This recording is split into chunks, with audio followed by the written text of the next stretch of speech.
Sœur Irène Ndungu de la RD Congo. Un secret de l'après-vie, la mort d'un pécheur. Je m'appelle Irène Ndungu. Je suis morte 2 fois. La 3e fois, ce n'était pas la mort, mais une crise. Dans cette crise, le Seigneur Jésus m'a donné un autre message spécifique. La première fois que je suis morte, c'était pendant mon accouchement, le 1er janvier 2005.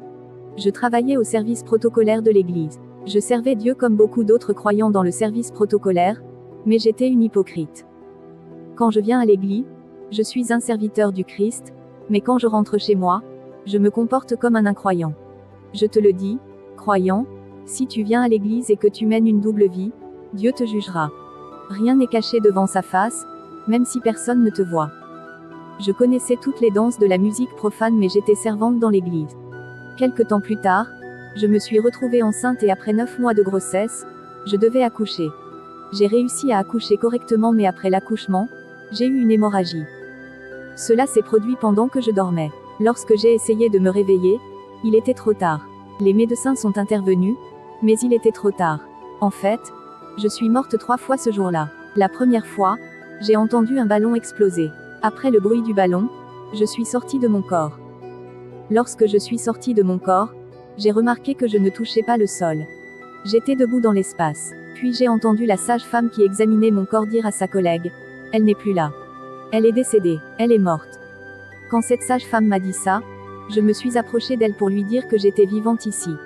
Mais quand j'ai essayé de lui tenir la main, je me suis rendu compte que je touchais un espace vide. J'étais surprise car c'était la première fois que je vivais ce genre de choses. Puis la deuxième infirmière a dit: elle est effectivement morte. Lorsqu'elle a dit cela, je me suis approchée d'elle pour lui tenir l'épaule et lui dire que je n'étais pas morte. Mais lorsque j'ai passé mon bras sur son épaule, j'ai vu mon bras la traverser comme dans un espace vide. J'étais perplexe et émerveillée. J'ai essayé de toucher ces sages-femmes et je leur disais que je les voyais et les entendais. Je me suis rendu compte qu'aucune d'elles ne me voyait ni ne m'entendait. J'ai réalisé qu'il n'y avait aucun contact, aucune connexion, aucune union entre ces personnes et moi. Cet événement s'est produit le 17 janvier 2005 dans la 2e rue de l'hôpital Musoso à Kinshasa. Vous pouvez aller vérifier et demander simplement à une femme du nom d'Irène Ndungu qui a accouché à 23 h. Ils vous donneront sûrement des informations sur moi. Bien-aimé, après avoir échoué à toucher ces sages-femmes, je me suis rendu compte qu'il n'y avait aucune communication avec elles puisqu'elles ne pouvaient ni m'entendre ni me voir. J'ai réalisé que nous étions dans 2 mondes différents. Elles étaient dans une dimension et j'étais dans une autre dimension. Quand j'ai compris cela, je me suis éloignée d'eux et j'ai commencé à pleurer. J'ai commencé à répéter que je n'étais pas mort. Je suis ici avec vous. Je ne suis pas mort. Mais leur attention était concentrée sur mon cadavre. Ils étaient dans une situation d'urgence. Puis je les ai vus réanimer mon corps. Je me suis mise debout autour d'eux en pleurant et en disant à chacun d'eux: je ne suis pas morte. Je refusais d'accepter le fait que j'étais morte. Je n'arrêtais pas de leur dire: je ne suis pas morte. Pendant que je pleurais. Bien-aimés, après la mort, vous ne pourrez plus entrer en contact ni communiquer avec vos proches ni avec les gens qui vous entourent. Vous ne pourrez plus leur parler, même si vous les voyez, et ils ne pourront plus vous voir. Il n'y a plus de contact ni de communication entre les morts et les vivants. Quand vous voyez vos proches et votre famille pleurer à cause de votre mort, vous pleurez. J'ai réalisé que j'avais quitté le monde des vivants. Puis je me suis déplacée pour vérifier mon bébé. Je regardais mon nouveau-né et je me demandais: y a-t-il quelqu'un qui puisse prendre soin de mon bébé comme moi? J'ai demandé: qui élèvera cet enfant comme moi? Mais personne ne pouvait m'entendre ni me répondre. C'est là que se concentrait ma douleur. Mon enfant est resté au monde, qui va l'élever? Je vous le dis, père et mère, venez à Jésus-Christ. Il est le père des orphelins et quand vous mourrez, il prendra soin de vos enfants. Je suis restée quelques minutes dans cette salle d'urgence à regarder ces médecins et ces infirmières lutter pour réanimer mon corps et j'avais envie de retourner dans mon corps mais je n'avais aucun pouvoir. Puis, tout à coup, j'ai vu la porte de la salle d'urgence s'ouvrir toute seule et un puissant tourbillon venant de l'extérieur s'est produit. Ce n'était pas un vent normal ou naturel. En fait, dans notre monde, ce genre de vent n'existe pas. C'était fort. C'est le genre de vent qui déplace les choses sur son passage. Le vent était si fort que j'étais comme une feuille de papier. Le tourbillon m'a saisi et m'a transporté hors de la salle d'urgence. Je n'ai pas pu résister car je n'avais aucune force contre ce vent qui m'emportait dehors. En fait, j'ai essayé de résister mais j'avais l'impression qu'il y avait des mains dans ce vent qui me poussaient et exerçaient une force sur moi. Le tourbillon m'a emmené dans un endroit sombre. Je pouvais voir la lumière au loin. Je me suis dirigée vers la lumière lointaine avec beaucoup de regrets. J'avais la tête baissée. Je pensais qu'une fois arrivé à la lumière, je pourrais m'y reposer un peu. Mais je me suis rendu compte qu'à mesure que je me déplaçais, la lumière s'éloignait également. J'ai marché sur une longue distance. Puis je me suis senti fatigué. Puis, soudain, le tourbillon m'a de nouveau saisi et m'a ramené à l'intérieur de mon corps, puis je me suis réveillé. Ce fut ma première expérience de la mort. Quand je suis revenu dans mon corps, j'ai vu les infirmières qui continuaient à m'administrer des soins. Puis je suis morte une seconde fois et les choses se sont déroulées comme la première fois. J'étais hors de mon corps. J'ai vu le médecin s'occuper de mon corps. Puis la tornade s'est emparée de moi et m'a emporté dans les ténèbres. Mais j'ai atterri à nouveau dans mon corps. Cette fois, quand je me suis réveillée, j'ai vu plus de médecins et plus d'infirmières. Ils faisaient ce qu'ils pouvaient pour me sauver.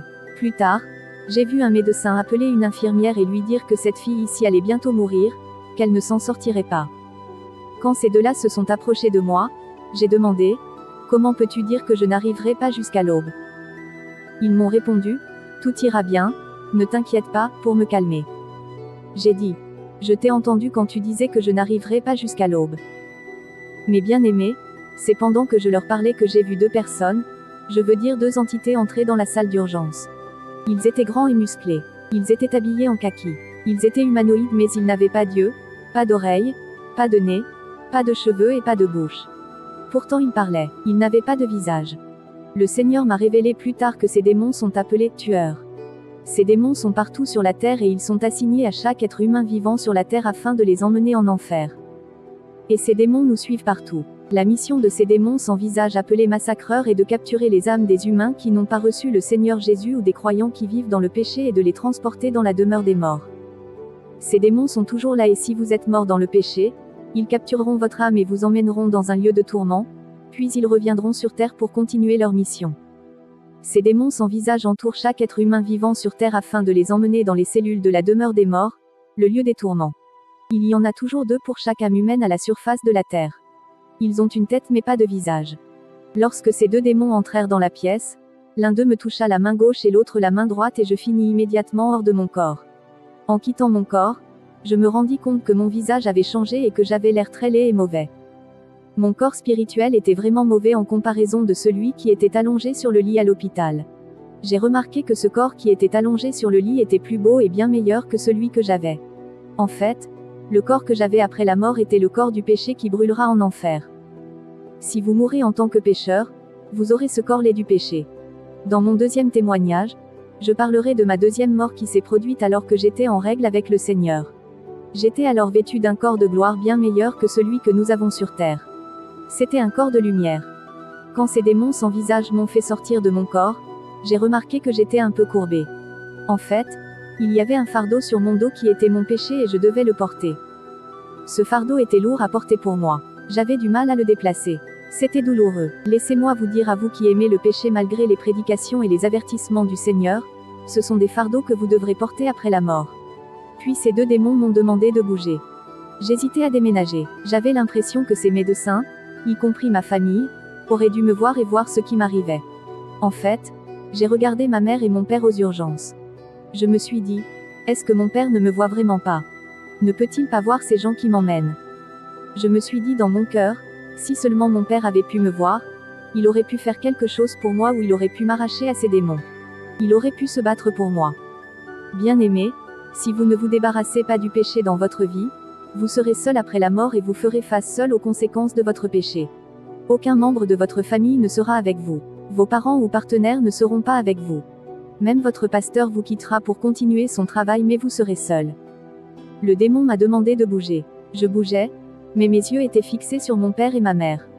Je m'éloignais en pleurant. Comment se fait-il qu'ils ne puissent pas me voir pour pouvoir faire quelque chose pour moi? Je ne pouvais pas bouger très bien à cause du poids sur mon dos et les deux démons me battaient à chaque fois que je n'arrivais pas à bouger rapidement. Ils n'avaient ni pitié ni amour et pendant qu'ils me battaient, ils se moquaient aussi de moi. Ils se moqueront de toi parce que tu as eu l'occasion de venir à Jésus. Tu as eu l'occasion d'être obéissant pour échapper à tout cela, et quand tu seras face à ces démons, tu remarqueras que ta bouche est fermée. Tu n'auras pas le courage de te plaindre de leur traitement. La route était longue et j'étais battu sans pitié par ces démons parce que je ne pouvais pas marcher vite. Laissez-moi vous avertir d'être prudent. La mort ne doit pas vous surprendre dans le péché et le retour de Jésus ne doit pas vous trouver dans le péché.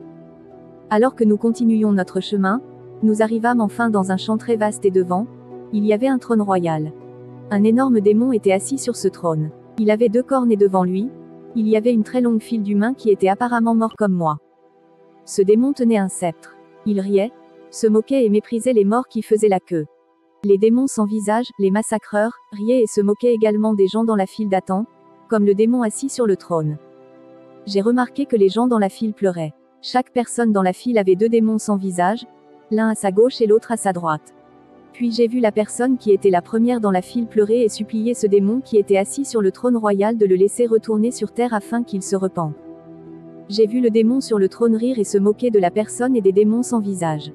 Les meurtriers riaient aussi, ils riaient intensément et se moquaient de lui. Puis l'énorme démon qui était sur le trône a posé 3 questions à cette personne. Il lui demanda, « Tu étais dans le monde, mais l'as-tu reçu? Tu étais dans le monde, lui as-tu obéi? Tu étais dans le monde, l'as-tu servi ?» Ce démon évitait de prononcer le nom de Jésus-Christ parce que dans le royaume de Satan, il ne prononce pas le nom de Jésus. Lorsque nous avons tous entendu ces questions, nous avons baissé la tête. Nous avons ressenti de la culpabilité. Laissez-moi vous avertir d'arrêter de jouer à des jeux et de mettre un terme à cette double vie. Venez à Christ et soyez sérieux. Vous pouvez être hypocrite, mais Dieu peut voir ce que vous faites dans le secret. Lorsque nous avons compris que nous ne retournerions pas sur terre pour nous repentir, nous avons tous pleuré et après avoir pleuré, nous avons recommencé à supplier et à demander grâce et pardon. Alors que nous demandions pardon, le démon assis sur le trône nous a répondu. Il nous a dit, « La grâce et le pardon sont disponibles sur la surface de la terre. Vous avez laissé la grâce et le pardon sur la terre. Il n'y a ni grâce ni pardon ici. Bien-aimés, il n'y a de grâce et de pardon que lorsque vous êtes vivant sur cette terre. Une fois que vous êtes mort, il n'y a plus de grâce ni de pardon. Ceux qui sont à la morgue, s'ils n'ont pas réussi à se repentir dans leur vie, c'est fini pour eux. Alors que j'étais dans la file d'attente, j'ai remarqué que d'autres personnes se joignaient à moi. Il s'agissait de personnes qui étaient mortes après moi. Il s'agissait d'incroyants et de chrétiens qui marchaient dans le péché comme moi. En fait, j'étais un protocole dans l'église vivant dans la fornication. Si vous venez à l'église par formalité ou par routine et que vous vivez comme vous le souhaitez, le Seigneur ne vous connaît pas. Nous vivons un temps supplémentaire ou un temps extra parce que le temps est déjà fini. Le Seigneur Jésus m'a dit, « Dis à mon peuple que nous sommes dans un temps supplémentaire qui est vraiment court. » Ceux qui regardent le football savent de quoi je parle quand je parle de prolongation. Tu dois être très prudent. Lorsque nous étions dans la file d'attente devant le trône de ce démon, il y avait un écran géant qui projetait la vie de chacun d'entre nous qui se tenait dans cette file. L'écran projetait tous les péchés et le mal que nous avions commis sur la terre. Nous étions remplis de culpabilité et de honte et nous baissions la tête. L'écran projetait également les opportunités qui se sont présentées à nous de venir à Jésus et de nous repentir et comment nous avons manqué ces opportunités. Quand je suis arrivé le premier dans la file d'attente, ils ont projeté sur l'écran une scène de ma vie. Dans cette scène, je me voyais dans notre église, en train de servir comme protocole. Ce jour-là, il y avait une prédication correspondant à mon mode de vie, je veux dire, à la fornication. Le message était particulièrement destiné à moi. Il parlait de mon mode de vie de fornication. Sur cet écran, on regardait même mes pensées. En fait, le prédicateur a dit que si quelqu'un est concerné par le message, qu'il vienne recevoir Christ. Lorsque le prédicateur a lancé cet appel à la repentance, je me suis dit dans mon cœur que je servais en tant que protocole et que les gens savaient que j'étais déjà sauvé. Si je continuais, je serais embarrassé devant tout le monde. Ce démon m'a montré cela pour me dire que c'était une occasion manquée. J'avais honte de l'opinion humaine, alors j'ai manqué une occasion de me repentir. Une autre scène a été projetée. C'était un service du matin. J'avais l'occasion de me repentir, mais je n'ai pas réussi à le faire. Ils m'ont présenté une autre opportunité que j'avais manquée de la part de ceux qui prêchaient dans les lieux publics. Ils m'ont appelé à la repentance, mais je n'ai pas répondu. Bien-aimés, vous ne devez pas négliger les occasions de vous repentir que le Seigneur place devant vous, car le temps presse. Ce corps humain est une enveloppe. Vous ne devez pas essayer de satisfaire ses désirs et vous retrouver dans un lieu de tourment. Plus tard, j'ai compris que nous étions dans le séjour des morts qui est divisé en 2 parties, le lieu de repos où vont les âmes des chrétiens qui marchent dans la crainte du Seigneur et le lieu du tourment. Nous étions dans un lieu de supplice. Nous devions obtenir un code d'accès pour être placés dans une zone ou une cellule spécifique. Ce que je voulais dire par code d'accès, c'est que le fardeau du péché qui pesait sur notre dos devait être enlevé et remplacé par une étiquette qui devait être apposée sur notre poitrine. Le péché principal de notre vie était censé être imprimé sur cette étiquette puis apposé sur notre poitrine. Cette étiquette peut être celle d'un voleur, d'une sorcière, d'un fornicateur, d'un meurtrier. Cela signifie que si vous êtes perdu, c'est à cause de l'étiquette sur votre poitrine qui est votre péché principal. Bien-aimé, il y a un péché avec lequel vous êtes à l'aise parce qu'il est devenu répétitif, mais il vous mènera au lieu du tourment. Ce péché sera une étiquette sur ta poitrine. Ce qui s'est passé, c'est que je me suis retrouvé devant le démon qui était sur le trône royal. Il a pointé son sceptre sur ma poitrine afin d'imprimer mon péché principal sur une étiquette afin que les deux démons sans visage m'emmènent dans ma cellule. Ce démon assis sur le trône royal était sur le point d'apposer l'étiquette de mon péché principal de fornication sur ma poitrine lorsque j'ai vu la main de Dieu descendre entre moi et le démon assis sur le trône royal. Il ne pouvait donc pas imprimer mon péché sur ma poitrine. Après cet incident, les deux démons sans visage, les tueurs, m'ont retiré de la file d'attente afin de me placer dans ma cellule. Mais le problème était que pour que la cellule soit ouverte, je devais avoir l'étiquette de mon péché principal sur ma poitrine qui était le code d'accès à la cellule. Ma cellule ne pouvait donc pas s'ouvrir car je n'avais pas d'étiquette. J'ai alors observé les deux démons sans visage parler entre eux et discuter alors que ma cellule restait fermée. Après avoir discuté entre eux, ils décidèrent de ramener mon esprit dans mon corps. Lorsque ces démons sans visage m'ont ramené dans mon corps à l'hôpital, je me souviens qu'un des démons a parlé à son collègue et lui a dit que ramener l'esprit de cette femme dans son corps était problématique. Le démon a dit que cette femme dévoilerait sûrement tous les secrets de l'au-delà. Laissez-moi vous dire, bien-aimé, que le démon avait raison, car mon témoignage est problématique. Il éloigne les gens du diable et révèle les secrets du monde des morts. Je suis ici pour vous avertir de craindre le Seigneur et de revenir à Christ, sinon vous irez dans un lieu de tourment pour toujours et l'enfer est éternel. La décision d'aller au paradis ou en enfer est prise par vous maintenant. Vous faites votre choix. Quand les démons m'ont ramené à l'hôpital, j'ai vu deux anges à la porte de l'hôpital. Les démons m'ont alors jeté autour de la porte où se tenaient les anges. Les deux anges m'ont pris et nous sommes allés là où se trouvait mon corps. Ils ont ouvert une jambe après l'autre. J'ai essayé de regarder dans les jambes pour voir si je pouvais voir le composant du corps mais je n'ai rien vu. Le corps n'est qu'une enveloppe. J'ai essayé de chercher les os, je ne pouvais pas les voir. J'ai vu l'ange insérer mon esprit à l'intérieur de mon corps, tout comme on insère une lettre dans une enveloppe. Ils ont poussé mon esprit et ont ajusté la tête de mon esprit pour qu'elle s'adapte à la tête de mon corps. Ils ont bien arrangé les mains de mon esprit dans les mains de mon corps. Ils ont veillé à ce qu'elles soient bien ajustées. Ils ont bien arrangé mon esprit dans mon corps.